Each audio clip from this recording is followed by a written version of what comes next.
Hello everyone, welcome to my channel. और जो आज के टॉपिक्स रहेंगे हमारे करंट अफेयर के, वो कौन से हैं। सबसे पहला क्या रहेगा? इंटरपोल। सेकंड रहेगा इंडियन बाइसन। और third one is election commission, जो कि रिगार्डिंग है जो मुंबई के अंदर अभी रिसेंटली इशू हुआ था रिलेटेड टू पार्टी सिंबल, तो उसके रिगार्डिंग इसके अंदर बात करेंगे हम। फिर बात करेंगे ग्लोबल एनर्जी मॉनिटर रिपोर्ट, जो कि रिलेटेड टू है कोल शॉर्टेज जो इंडिया के अंदर हुई थी अभी, उसके बारे में। तो आज है 19 तारीख, और जो आज की करंट अफेयर्स है उसके यहीं के जितने भी टॉपिक्स हैं 4 से 5, तो इनके बारे में पढ़ेंगे। सबसे पहला है इंटरपोल। अभी ये न्यूज़ में क्यों है? The General Assembly of International Criminal Police Organization, जिसको शॉर्ट फॉर्म में क्या बोला जाता है, Interpol, is meeting in Delhi for 4 days from October 18, 2022। कि भाई ये दिल्ली के अंदर अभी मिल रही हैं 4 दिन के लिए, अक्टूबर 18 से, ठीक है, 18 अक्टूबर से 4 दिन के लिए इंडिया के अंदर इसकी मीटिंग हो रही है। ये सेकेंड ऐसी मीटिंग है जो कि इंडिया के अंदर हो रही है। पहली कब हुई थी? 1997 में, ठीक है, 1997, जिसके अंदर 195 मेंबर्स ने क्या लिया था, हिस्सा लिया था। इंटरपोल है क्या वैसे? It was set up in 1923 as a secure information sharing platform. इसके अंदर क्या है, जितने भी क्रिमिनल केसेस हैं तो उसके regarding all over the world, पूरे ग्लोबल, जो ग्लोबल टेररिस्ट हैं, या फिर इंडिया का कोई भगोड़ा हो गया, किसी भी देश का हो गया, किसी तीसरी कंट्री में चला गया, तो इस तरह की इन्फॉर्मेशन यहाँ पे आपस के अंदर आपस में शेयर की जाती है, ताकि जो भी क्रिमिनल ऑफेंस हुआ है, जो क्रिमिनल है, उसको जल्द से जल्द पकड़ा जाए, ठीक है। इट इज़ अ हेड, इसका जो हेड क्वार्टर वो कहाँ पे है? लायन में। लायन कहाँ पे है? ये फ्रांस के अंदर, लेन। It keeps track on the movement of criminals के मूवमेंट के ऊपर ये ट्रैक रखता है। Those under the police radar in various regions and tip off police forces which had either sought the Interpol's assistance और which is in its opinion will benefit from the particular available within it. तो यहाँ पे क्या कहा गया है कि भाई मान लो कोई भी क्रिमिनल है जो पुलिस के रेडार में है, ठीक है। अब उसकी हमको कोई इन्फॉर्मेशन चाहिए, और क्या पता वो किसी दूसरी कंट्री से भी बिलोंग करता हो, तो हम वहाँ पे इंटरपोल की हेल्प लेके उसके बारे में अगर कोई जानकारी है तो वो जुटा सकते हैं, ठीक है। It aims to promote the widest possibility mutual assistance between the criminal police forces. How Interpol organize? The head of the Interpol is the president. इसका जो हेड कौन होगा? एक प्रेजिडेंट होगा, जो किसके द्वारा इलेक्ट करा जाएगा? जनरल असेंबली के द्वारा। और वो जो मेंबर्स नेशन है किसके? जनरल असेंबली के, यूनाइटेड नेशन जनरल असेंबली के जितने भी मेंबर नेशन है, उसी के देश में से, मतलब उसी मेंबर कंट्री में से कोई एक इंसान इसका प्रेसिडेंट बन सकता है। और वो उसकी अवधि कितनी रहेगी, कितने साल तक वो ऑफिस में रहेगा? करीबन 4 साल तक, ठीक है, 4 years। The day to day activities are overseen by full time secretary general. जो रोज़ाना की जो एक्टिविटीज़ होती हैं, जो कामकाज होता है, उसको कौन देखेगा?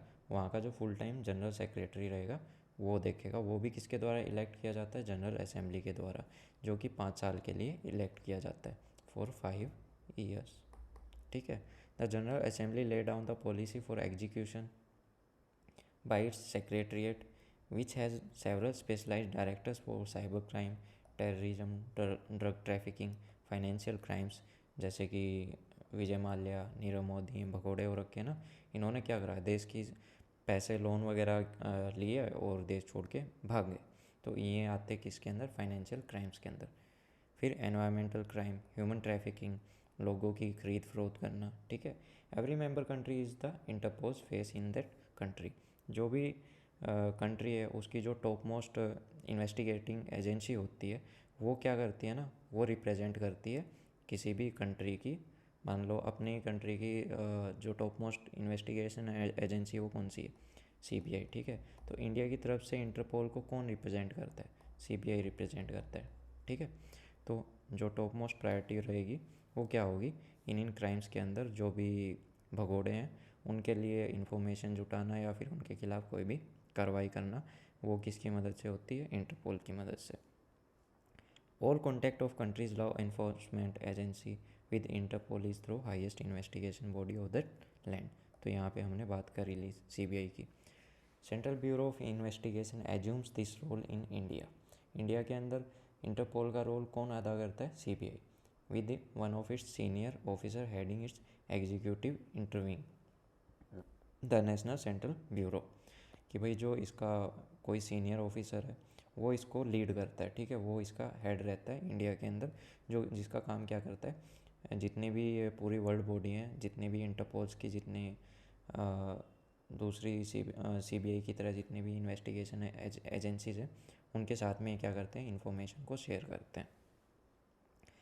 अभी यहाँ पे क्या है ना, इंटरपोल डिफरेंट टाइप्स के नोटिस जारी करता है, येलो हो गया, रेड हो गया, ग्रे हो गया, ठीक है, और उनका सब में अपना एक फंक्शन है, कितनी इमरजेंसी है उसके हिसाब से भी है, ठीक है। और जो वो चार्ट रहेगा मैं आपको टेलीग्राम पेज पे शेयर कर दूंगा, इसके अंदर डालना भूल गया, I am sorry for that.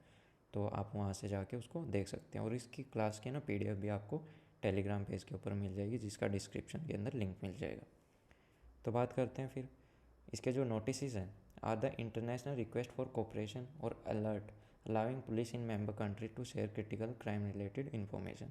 अब मान लो कोई रेड अलर्ट इन्होंने जारी कर दिया, ठीक है, उसको जितने भी मेंबर कंट्रीज़ हैं वो देखेंगी कि भाई ये तो काफ़ी इमरजेंसी वाली बात है, फिर वो अपने देश की जितने भी टॉप मोस्ट एजेंसीज़ हैं उनके साथ में वो इन्फॉर्मेशन शेयर की जाएगी, और पता लगाया जाएगा कि भाई ये इस टाइप का कोई क्रिमिनल इंडिया के अंदर है या नहीं। अगर होगा तो फिर आगे वो इन्फॉर्मेशन शेयर कर दी जाएगी। Notice are issued by general secretariat at the request of member countries Interpol national central bureau. अब क्या है ना यहाँ पे, अब मान लो हमारे देश का कोई भगोड़ा है, ठीक है, वो देश छोड़ के भाग गया, अब हमारा क्या करेगा ना, यहाँ पे CBI ने एक सीनियर ऑफिसर को लिया, क्या करा था, हेड बनाया था किसका, नेशनल सेंट्रल ब्यूरो का, जो कि इंटरपोल की तरह काम करती है, मतलब इंटरपोल का फेस है इंडिया के अंदर।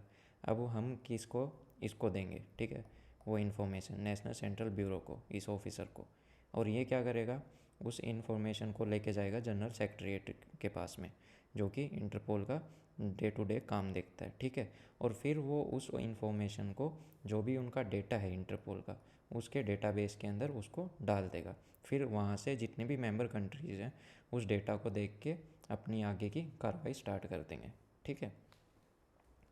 बात करते हैं डिफरेंट नोटिस।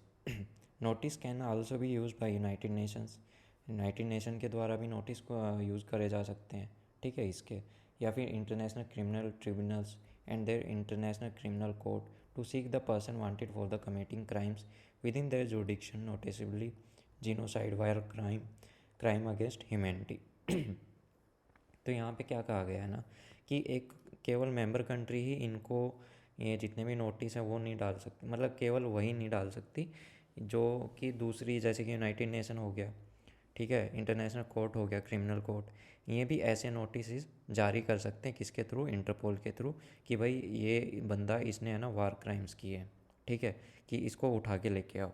जैसे अभी यूक्रेन और रशिया की वार हुई थी, तो उधर यूक्रेन क्या कह रहा था कि भाई जो ये पुतिन है, इसने वॉर क्राइम स्टार्ट किए हैं, तो इसको पकड़ के क्रिमिनल कोर्ट के अंदर लेके आओ, इंटरनेशनल क्रिमिनल कोर्ट के अंदर।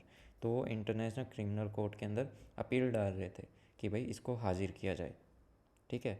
अगर मान लो वो कहीं छुपा हो, तो जितने भी कंट्रीज़ की जो पुलिस है, जितनी भी इन्वेस्टिगेशन एजेंसीज़ हैं, उनको उसकी डिटेल्स पहुंचा दी जाती हैं, और फिर वो जाके आगे सर्च करती हैं।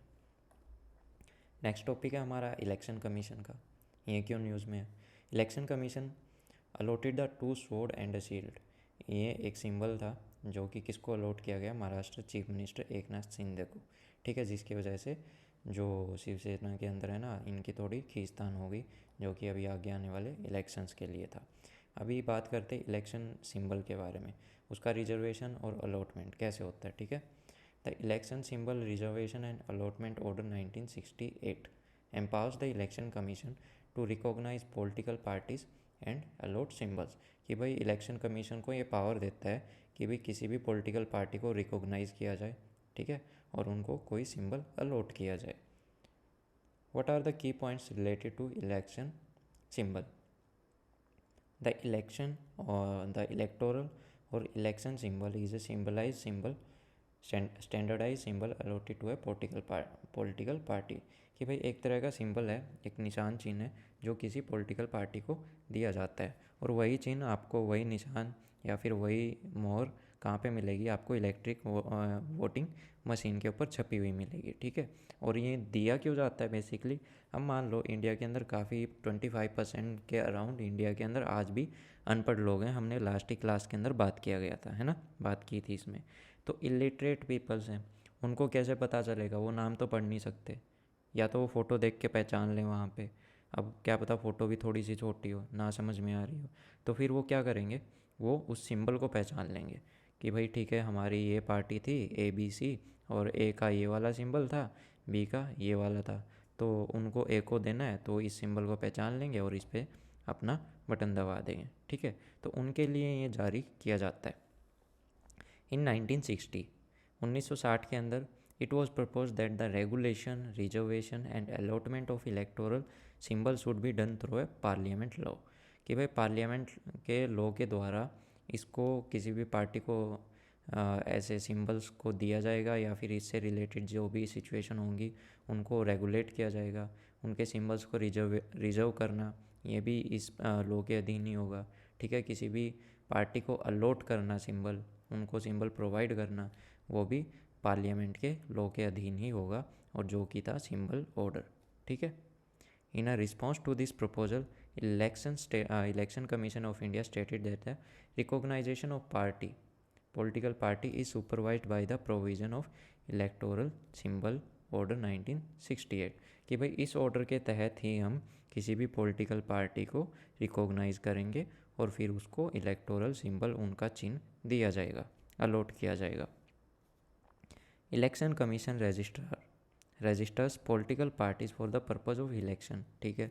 इलेक्शन के लिए ही तो पॉलिटिकल पार्टीज़ बनाई जाती हैं, फिर इलेक्शन कमीशन उनको रजिस्टर करता है ना।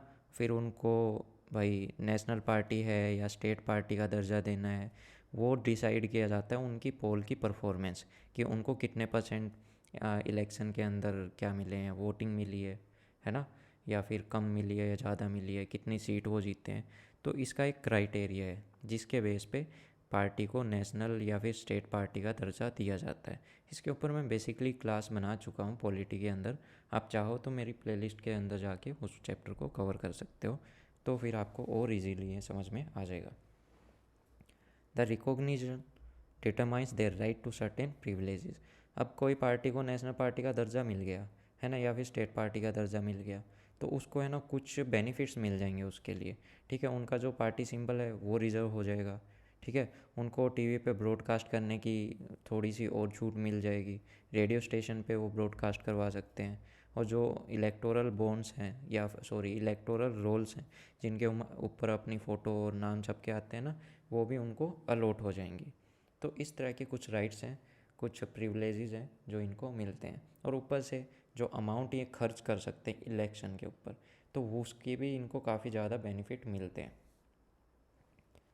Every national party and every state party is allotted a symbol exclusively reserved for its use throughout the country and state respectively, कि भाई कोई भी नेशनल पार्टी है, ठीक है, उसका जो सिंबल है वो रिजर्व कर दिया जाएगा और वो पूरी कंट्री में समान रूप से एक ही सिंबल आपको दिखेगा।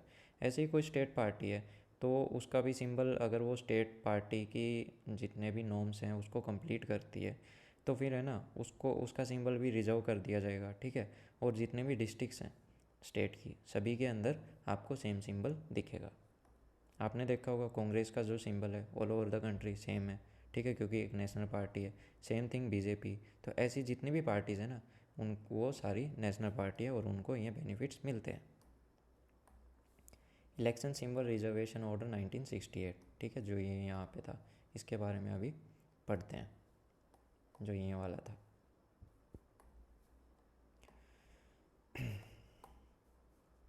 Under paragraph 15 of the order, election commission can decide dispute among the rival groups in section and recognize political party staking claim to its name and symbol।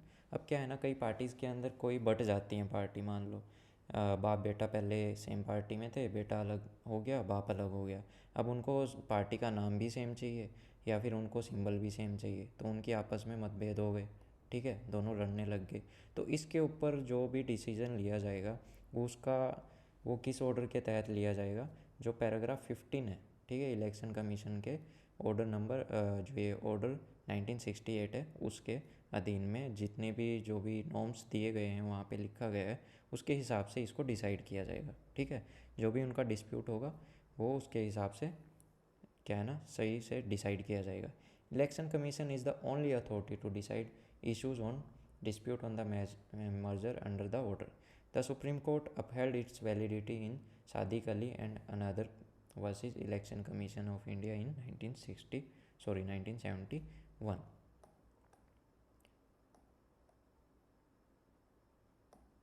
तो यहाँ पे क्या कहा गया है कि भाई केवल इलेक्शन कमीशन ही ये जो लड़ाइयाँ चलती हैं ना, डिस्प्यूट चलते हैं, ठीक है, इनको केवल इलेक्शन कमीशन ही सुलझा सकता है।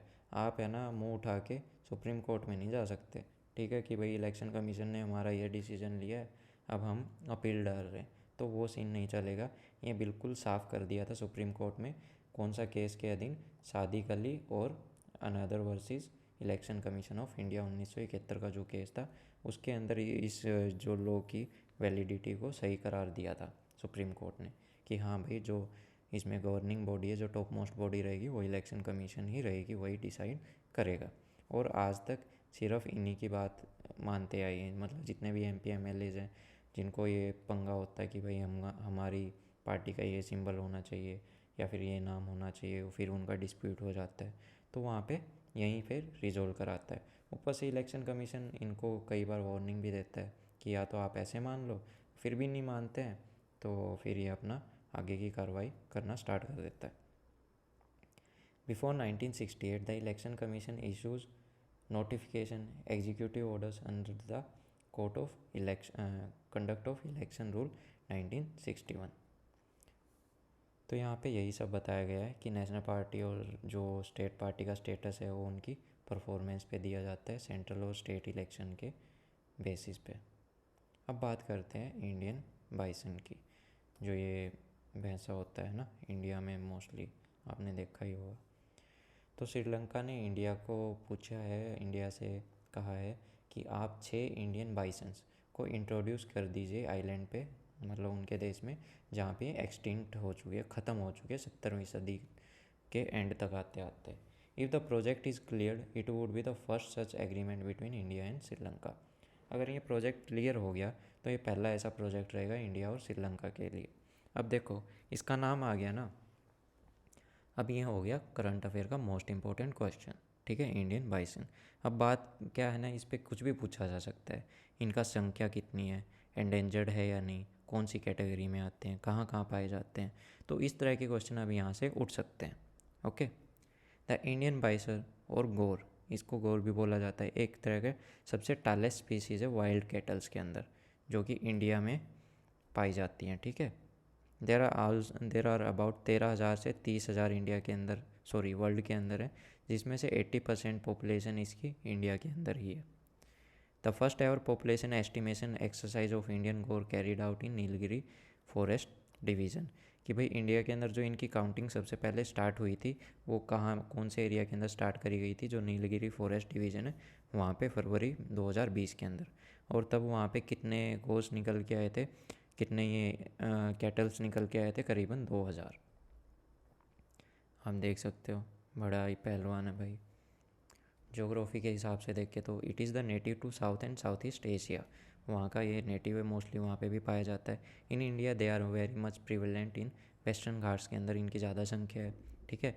They are primarily found in Nagarhole National Park, Bandipur National Park, Masinagudi National Park, Biligiriranga Hills, ठीक है, BR हिल्स शॉर्ट फॉर्म में।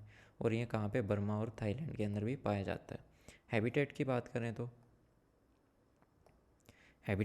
करें तो दे प्रेफर एवरग्रीन फॉरेस्ट और मोस्ट डेसिडुअस फॉरेस्ट, ठीक है, उसके अंदर मोस्टली पाए जाते हैं, ज़्यादातर इसी में पाए जाते हैं, लेकिन ठीक है इसमें भी सर्वाइव कर लेते हैं। They are not found in Himalayas with an altitude greater than 6,000 feet, 6,000 feet से ज़्यादा की हाइट पे नहीं पाए जाते, क्योंकि देखो उससे ज़्यादा हाइट पे क्या है ना, जो सर्दी है वो काफ़ी ज़्यादा तेज़ होने लग जाती है, लेकिन जो इनकी बॉडी का स्ट्रक्चर है ना, आपने देखा होगा इतने ज़्यादा बॉडी पे हेयर्स भी नहीं है, तो ये उधर सर्वाइव भी नहीं कर पाएंगे। They generally stick to the foothills only, कि जो निचला एरिया जो होता है मोस्टली वहीं पे आपको पाएंगे, ठीक है। ग्रेजिंग एनिमल्स होते हैं जनरली सुबह के टाइम पे या फिर लेट इवनिंग के अंदर ये चरने जाते हैं, ठीक है। कंजर्वेशन स्टेटस देखते हैं, IUCN की रेड लिस्ट में है, वल्नरेबल की कैटेगरी में है, और schedule 1 of wild life protection act 1972 की जो एक्ट है उसकी स्केड्यूल 1 के अंदर भी इंक्लूडेड है।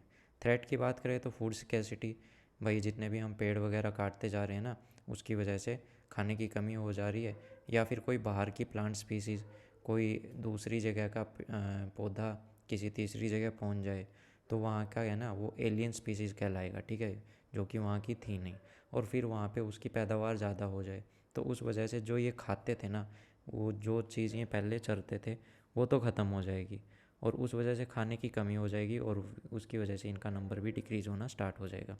फिर बात करते हैं पोचिंग, इनको मार के इनके जो मीट की है ना काफ़ी डिमांड है, तो इस वजह से भी लोग इनको मार देते हैं।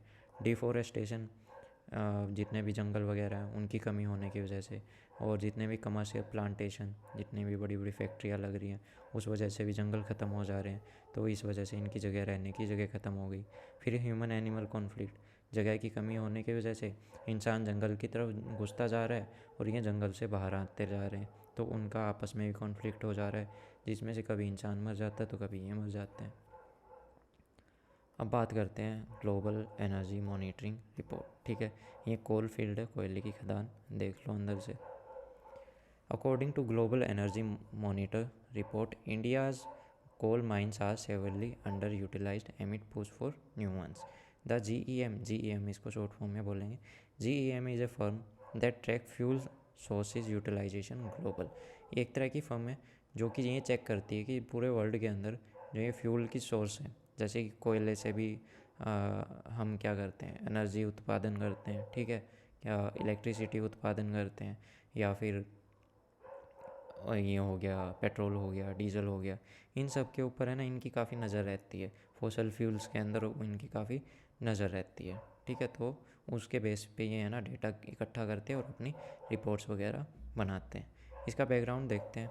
2021 के अंदर, ठीक है, जो लास्ट ईयर गया, India experienced severe coal crisis with more than 100 out of 285 thermal power plants ceiling coal stock fall below the critical mark of 25%। अब यहाँ पे क्या कहा गया है ना, 2021 के अंदर 285 में से 100 जो कोयले की जो पावर प्लांट्स थे, थर्मल पावर प्लांट, उनके अंदर है ना कोयले की हो गई काफ़ी कमी, ठीक है। इतनी कमी कि करीबन 25% भी कोयला वहाँ पे बचा नहीं था। और कौन कौन सी स्टेट्स के जो थर्मल पावर प्लांट्स उनके इंक्लूड थे, वो थे आंध्र प्रदेश, झारखंड, उत्तराखंड, मध्य प्रदेश, ठीक है। ये 4 स्टेट्स के ज़्यादातर इसके अंदर शामिल थे। The recently release global energy monitoring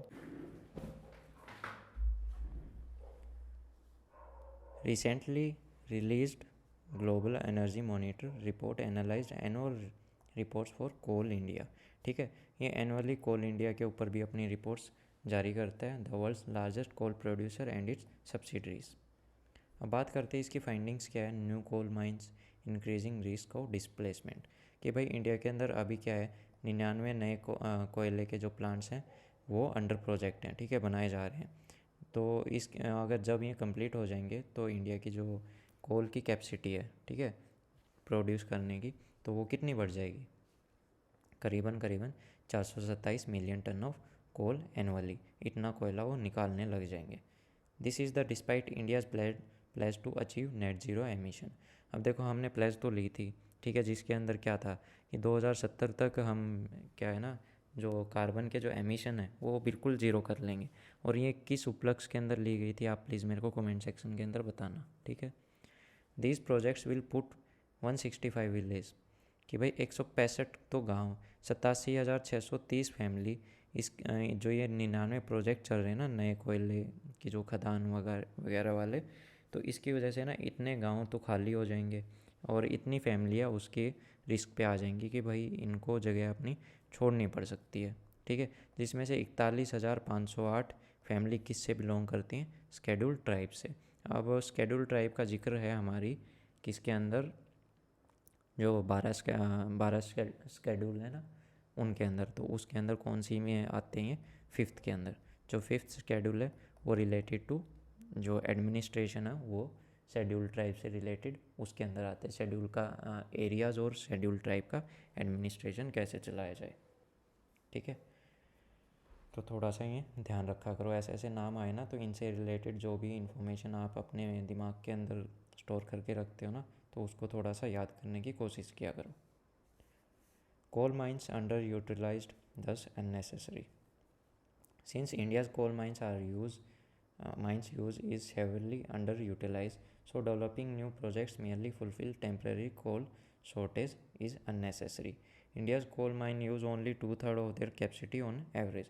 कि भाई जो इंडिया की कोल माइंस है वो केवल 2/3 अपनी कैपेसिटी का यूज़ करती हैं, ठीक है, जिसमें से with some large ones using केवल 1% इतना ही यूज़ कर पा रही हूँ। Delay in clean energy future. सीधी सी बात, अगर हम ऐसे काम करते रहे और प्रोजेक्ट्स कोयले के बेस पे लगाते रहे तो जो क्लीन एनर्जी का जो फ्यूचर हम देख रहे हैं ना कि अचीव कर लेंगे, वो काफ़ी मुश्किल हो जाएगा इंडिया के लिए। अब इसकी वजह से ना वाटर शॉर्टेज भी होने स्टार्ट हो जाएगी, ठीक है। जितने भी नए प्रोजेक्ट्स लगेंगे उसकी वजह से जो वाटर की डिमांड है वो भी इंक्रीज़ हो जाएगी। करीबन 1,68,041 किलोलीटर पर डे का वाटर की शॉर्टेज होएगी। तो इसकी वजह से हम और रिस्क पे आ जाएंगे। ये सब डेटा है, थोड़ा सा देख लेना, वैसे इतना इम्पोर्टेंट नहीं है। Why is it imperative to move away from coal? The threat of global warming is looming large over the planet and can bring about unprecedented natural calamities. अब यहाँ पे क्या कहा गया है कि कोयले से दूर जाना इतना ज़रूरी क्यों है। अब देखो, हमने देखा है कि ग्लोबल वार्मिंग बढ़ रही है जिसकी वजह से टेम्परेचर राइज हो रहा है। और 4 दिन पहले हमने क्लास ली थी जिसके अंदर पूरा एक ग्राफ बना हुआ था, ठीक है, जिसके अंदर हमने 5 पॉइंट देख लिए थे कि हम कवर कर चुके हैं। 5 पॉइंट कैसे कि कुछ ऐसे पॉइंट थे जिसमें यहाँ पे टेम्परेचर लिखा रखा था कि भाई इतना डिग्री टेम्परेचर राइज होने पे ये धरती पे से इन चीज़ों का नुकसान हो जाएगा। वो वाली क्लास अगर आपने देखी हो तो बेटर है, 4 दिन पहले की थी, रिलेटेड टू ग्लोबल वार्मिंग ही थी वो भी। An effective way to keep the danger at a bay is cut the use of fossil fuels. अगर ऐसे डेंजर्स को हमको दूर रखना है ना तो सीधी सी बात है, सबसे बड़ी बात है फॉसिल फ्यूल से दूर रहो, ठीक है। जो ये कोल हो गया, नेचुरल गैस हो गया, या फिर ऑयल हो गया, पेट्रोलियम, डीजल, इन सब से हमको दूर रहना पड़ेगा, तभी हमें ऐसे जो खतरे हैं उनको ख़त्म कर पाएंगे। वरना टेम्परेचर बढ़ता जाएगा, ठीक है, यहाँ पे 1.5 डिग्री बढ़ गया, फिर 2 डिग्री और बढ़ गया, 2 डिग्री बढ़ते ही क्या है, सारी बर्फ़ पिघल जाएगी, ठीक है। जो भी मैमल्स हैं, जितने भी फिशेज़ हैं, जो भी जीव जंतु हैं, वो मरना स्टार्ट कर देंगे, ठीक है। आपने देखा होगा कोरल रीफ जो कि अभी जितना टेम्परेचर है उसको सहन नहीं कर पा रही, नहीं बन पा रही, तो वो भी इरिटेट होके ख़त्म होती जा रही हैं। तो यहाँ पे वही सब बताया गया है, ठीक है। What is coal? देखो, about 80% of world energy requirement are met by these 3 fuels. कि भाई जो वर्ल्ड की जो 80% क्या है, एनर्जी है, ठीक है, वो कहाँ से ली जाती है, केवल जैसे कोयले से निकलती है, नेचुरल गैस से और ऑयल से। इन तीनों से ही वर्ल्ड की करीबन 80% ज़रूरतें एनर्जी की पूरी होती हैं। The worst culprit of them is coal. सबसे ज़्यादा कोयले का ही यूज़ होता है, ठीक है। The consequences of this chemical reaction gain great significance because the power sector in India accounts for 49% of total carbon dioxide emission. कि भाई इंडिया के अंदर जो कार्बन डाइऑक्साइड का जो एमिशन होता है उसका जो 49% हिस्सा है वो आता है पावर सेक्टर से। कि भाई जो हम कोयले की वजह से जितनी भी पावर जनरेट करते हैं ना, उसकी वजह से सबसे ज़्यादा भारत का 49% कार्बन डाइऑक्साइड एमिशन होता है। अब मान लो इनको बंद कर दें और हम टोटल शिफ्ट हो जाएं किसके ऊपर, सोलर पावर के ऊपर, तो हम कितना कार्बन बचा लेंगे, सीधा सीधा 49% तो हमारा यही बच गया, है ना। लेकिन इतना एकदम से कर पाना पॉसिबल नहीं है। What is coal? It is a type of fossil fuels found in the sedimentary rocks. Sedimentary rocks के अंदर मोस्टली पाया जाता है, ठीक है। इसको ब्लैक गोल्ड भी बोला जाता है। It is conventional source of energy and is widely available. पूरे वर्ल्ड के अंदर मोस्टली पाया जाता है ये, ठीक है। डोमेस्टिक फ्यूल की तरह इसको किया जाता है। इंडस्ट्रीज़ के अंदर जैसे iron, steel, steam engines generate electricity, बिजली उत्पादन के लिए भी इसका यूज़ होता है, ठीक है।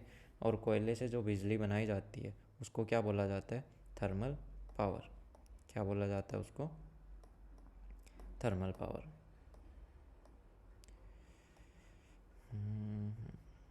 The leading coal producer of the world, world की जो लीडिंग कोल प्रोड्यूसर है उसके अंदर कौन है?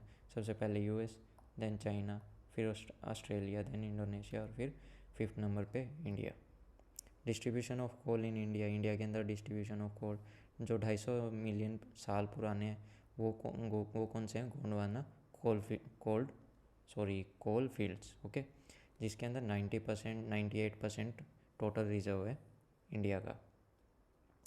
Gondwana coal forms India's metallurgical grade as well as superior quality coal, सबसे बेस्ट क्वालिटी का कोयला यहीं पे मिलता है। It is found in Damodar, Mahanadi, Godavari and Narmada valley. ठीक है, दामोदर कहाँ से है?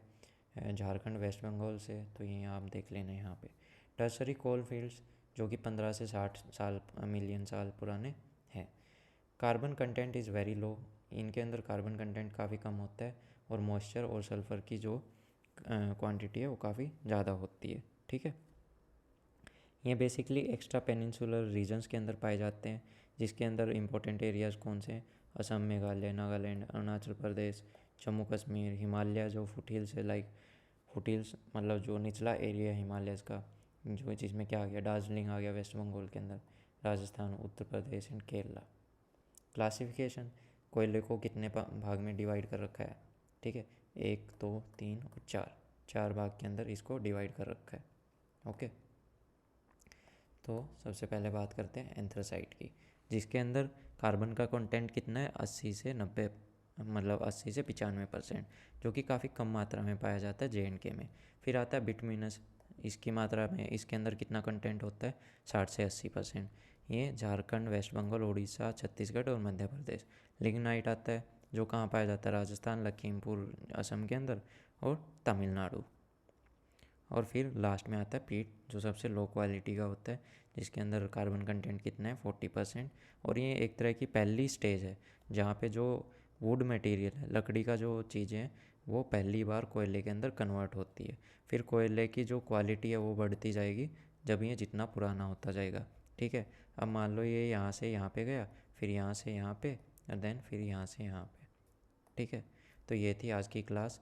कैसी लगी बताइएगा प्लीज़, अच्छी लगी हो तो लाइक कीजिएगा, और कोई सुझाव हो तो आप मेरे को कमेंट सेक्शन के अंदर बता सकते हो। ओके, तो वीडियो अच्छी लगी हो तो लाइक कीजिएगा, चैनल सब्सक्राइब ना किया हो तो प्लीज़ कीजिएगा। इसकी PDF आपको कहाँ पे मिलेगी? टेलीग्राम चैनल के ऊपर मिल जाएगी, लिंक उसका डिस्क्रिप्शन के अंदर मिलेगा। और जितनी भी UPSC की मोस्टली NCERT बुक्स हैं उनके लिंक्स मैंने डिस्क्रिप्शन में डाल दिए हैं, अगर किसी को बाई करनी है, परचेज़ करनी है या फिर देखनी है तो वहाँ पे जाके अपना लिस्ट बना सकता है।